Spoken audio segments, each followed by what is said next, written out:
A new survey suggests LGBTQ youth in the South are more likely to attempt suicide compared to other parts of the country.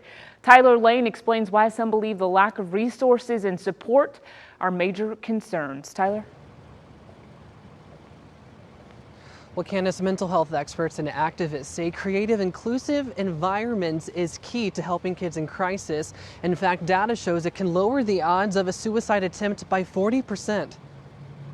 The truth is that it's an issue of kindness and acceptance. Kindness and acceptance, two components of human decency that Alexander Campbell believes everyone deserves, but not everyone gets. Students consistently make homophobic remarks and slurs to LGBTQ youth. As a 16-year-old in rural Central Virginia, he says he witnesses mistreatment and judgment of his LGBTQ plus friends. Not only are they being attacked by the community and by their peers, but then when they're reaching out to people for help, they're kind of getting the same answers. That's part of the reason Campbell isn't surprised by staggering findings of a new Trevor Project survey. Take a look. LGBTQ plus youth in the South had 9% greater odds of attempting suicide this past year compared to those in other parts of the U.S.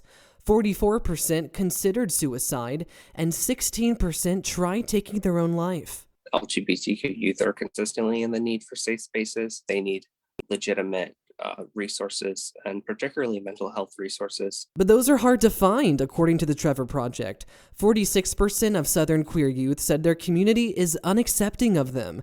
They also reported lower rates of access to an affirming home, school, and workplace.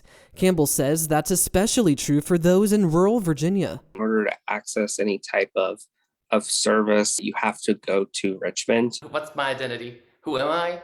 And how do I fit into this world? As teenagers grow up and answer those questions, Mark Lowen with Launchpad Counseling encourages adults and allies not to force LGBTQ youth to keep secrets because at some point I'm going to become very anxious, I'm going to become depressed, it's going to be too heavy. And silence can lead people down a dark path. What makes somebody want to kill themselves?